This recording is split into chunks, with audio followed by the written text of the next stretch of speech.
Es ampliamente sabido dentro del ámbito de la psicología que la manera en que nos cuidan cuando somos bebés y niños tiene un alto impacto en la manera en que nos relacionamos con los demás en nuestra vida adulta.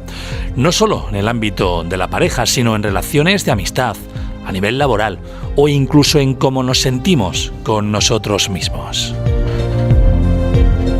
Los psicólogos dicen que no es determinante y que con la ayuda adecuada se puede tratar, pero que sí que influye, ¿no? Hasta el punto de que en algunos casos el hecho de no haber tenido buenas relaciones en la infancia puede llevarnos a desarrollar hasta problemas psicológicos. Hablamos de salud, hablamos de salud, hablamos de salud. Hoy en nuestro espacio de salud vamos a hablar de ello, que es lo que se llama el estilo de apego en la vida adulta. Isabel Fernández, ¿qué tal? Muy buenas. Muy buenas, ¿qué tal?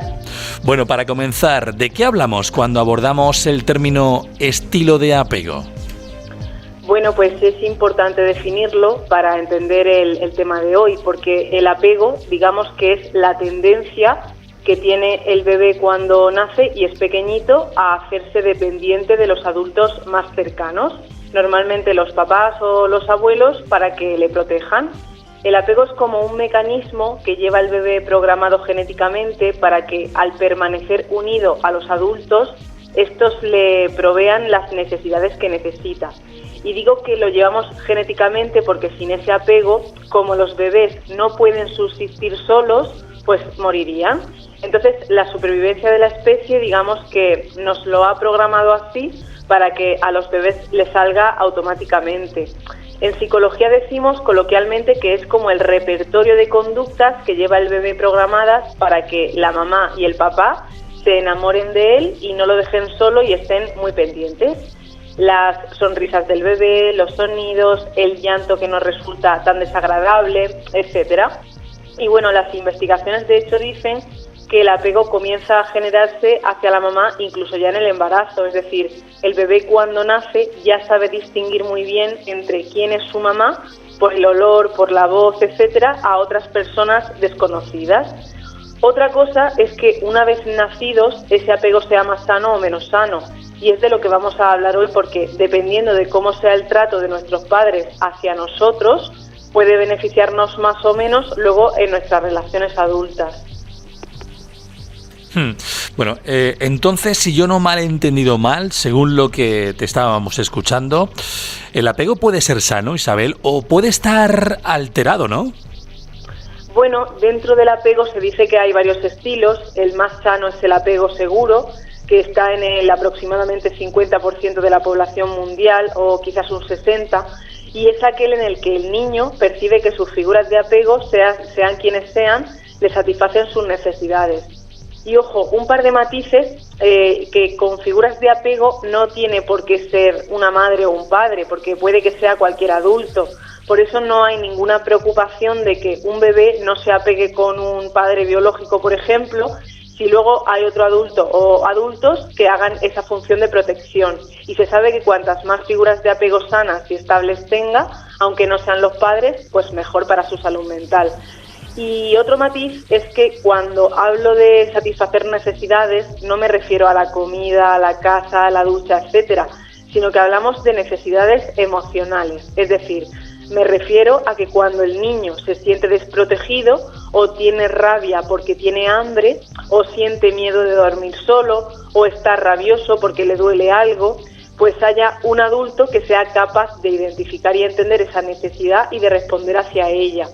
Entonces, si la gran mayoría de veces ese adulto, esa figura de apego, es capaz de acertar identificando qué necesidad emocional tiene ese bebé y de responder adecuadamente para ayudarle a calmarse, a regularse, a volver a su equilibrio emocional, digamos, entonces desarrollará el apego que llamamos seguro. Y si los adultos que cuidan a ese bebé no son capaces de responder a esas necesidades emocionales de las que estás hablando, entonces, ¿podríamos decir que se altera el apego? Sí, entonces el bebé puede desarrollar los otros estilos de apego del resto de la población, que son los apegos inseguros.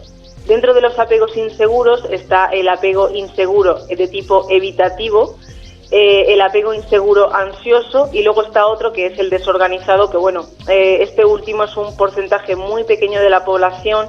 En la región de Murcia creo que es un 0,3%, y bueno, son casos que sufren maltrato grave, que no vamos a entrar ahí porque es un caso muy grave y complicado de abordar hoy. Pero bueno, el apego inseguro evitativo, ese primer tipo, es un apego en el que normalmente cuando el niño manifiesta esas necesidades emocionales, no percibe que sus figuras de apego adultas estén disponibles para satisfacerle esas necesidades. No porque le abandonen o porque no estén, porque fijaos que casi un 25% de la población tiene ese apego y sus padres les han cuidado y no son casos extraordinarios de maltrato ni nada, sino que son padres que el bebé no percibió lo suficientemente disponibles para que le regulasen sus necesidades afectivas.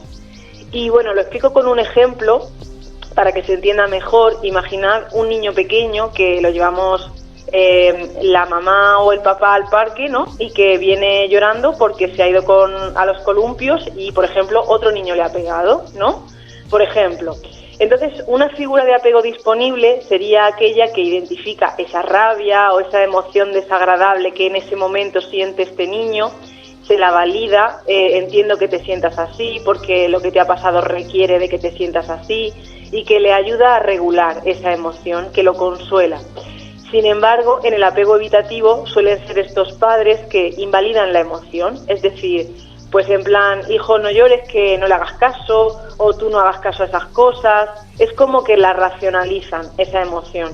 Entonces, claro, para los adultos entendemos que no hay que hacer caso a ese otro niño, pero claro, nuestro hijo, que es un bebé de todavía 2, 3, 4 años, no se siente validado, y esto repetidas veces en el tiempo puede hacer que interiorice la idea de que sus padres no están disponibles para consolarle. Bueno, con lo que esto conlleva con el tiempo que aprenda que debe regularse solo, que no puede contar con otras personas para que le ayuden a equilibrar sus emociones. Y aquí pueden aparecer pues problemas de ansiedad, inseguridad, resolverlo con exceso de trabajo, luego en la vida adulta, de deporte, o incluso caer, en los casos más graves, en adicciones o en conductas compulsivas para paliar esa ansiedad y esa inseguridad. Bueno, hasta conductas compulsivas. Increíble. Bueno, también Isabel has mencionado el apego ansioso como apego inseguro o alterado. Oye, ¿qué podemos observar en las personas con apego ansioso? Pues si bien en el apego evitativo hemos dicho que son personas que racionalizan las emociones, como que no las permiten, en el apego ansioso ocurre todo lo contrario. Son personas muy emocionales que les suele costar gestionar esas emociones, como que les desbordan. Normalmente las personas con apego ansioso han sido criadas desde la sobreprotección, pero ya digo a nivel afectivo y emocional. Y no tiene por qué ser algo que se vea en lo material, en darle todo al niño. Es decir, son papás y mamás que desde su inseguridad tratan de evitar que sus hijos se enfrenten sobre todo a las emociones desagradables, con lo que esos niños no desarrollan estrategias y habilidades para aprender a gestionarlas. Y luego de adultos se vuelven muy dependientes de los demás para que les satisfagan esa necesidad emocional. Y para que veáis la diferencia con el apego seguro, que hemos dicho antes que es el más sano, en el apego seguro son papás y mamás que cuando el niño emocionalmente está mal y no tiene todavía la madurez para enfrentarse a eso, pues digamos que le ayudan a regularse esa emoción, a calmarse y a recuperar el equilibrio. Sin embargo, pues son padres que no sobreprotegen, es decir, cuando el niño está bien emocionalmente, le dejan explorar el medio, le dejan relacionarse fuera con otras personas diferentes, enfrentarse a nuevos retos y de hecho le animan a ello para que crezca y se desarrolle.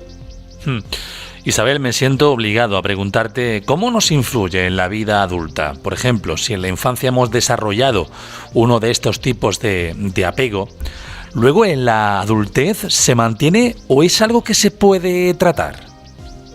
Bueno, hay que mencionar que los estilos de apego son tendencias que tendemos a relacionarnos o a vincularnos con otras personas en un sentido. Pero en la vida adulta esto se puede corregir. Hay que decir que luego en la vida adulta el apego puede variar de unas relaciones a otras. Es decir, yo puedo tener apego evitativo de mi infancia por la manera en que mis cuidadores me criaron Y luego en la vida adulta establecer un apego seguro con mi pareja porque esta persona así me lo hace posible en la interacción particular de la pareja. Porque quizás sí que está disponible cuando emocionalmente necesito el apoyo de la otra persona de mi entorno para escucharme, validarme, etcétera.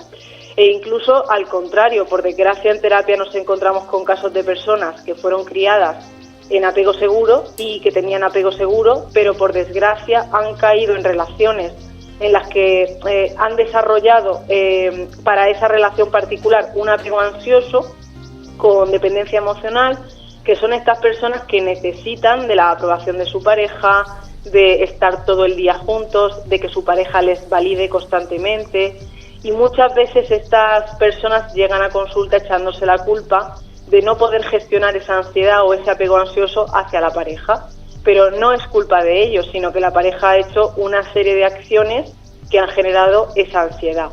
Al, por ejemplo, no ser honestos con las intenciones de la relación o no ser responsables afectivamente, yendo y viniendo, ¿no? Ahora te dejo, ahora vuelvo, ¿no? Entonces, se haya corregido o no un apego inseguro evitativo o ambivalente de la infancia en la vida adulta, lo cierto es que si ese apego causa sufrimiento en la persona, lo mejor es tratárselo a nivel psicológico para que la persona tome conciencia de esa tendencia, se trabaje de dónde le viene y ya así poder romper ese patrón y darse cuenta en las situaciones en las que relacionalmente no le va bien para poder corregir el patrón, como he dicho. Bueno, este tema yo creo que es bastante complicado. Y bueno, he intentado simplificarlo mucho para que nos hagamos así una idea general, pero si a los oyentes les interesa un poco más, hay 1000 lecturas de autores como por ejemplo Manuel Hernández Pacheco, que habla del apego y el trauma en sus libros, y luego otro autor más sencillo que es Rafa Guerrero, que tiene varios libros como Educar en el vínculo o Educación emocional y apego, y que luego también hace conferencias y si os interesa, algunas las tiene en YouTube de acceso gratuito para quien quiera profundizar más en esto que es bastante complicado. Complicado y complejo, sin duda. Bueno, hoy hemos intentado acercarnos un poquito más al hablar del apego adulto y las relaciones en la adultez. De este y de otros temas, Isabel, como psicóloga, queremos hablar contigo. ¿Dónde podemos hacerlo? Bueno, pues nos encontramos en la consulta de psicología de Policlínica Cedejín para consultar sobre este tema o cualquier otro que os resulte interesante. Isabel Fernández, hasta la semana que viene. Hasta la semana que viene, muchas gracias.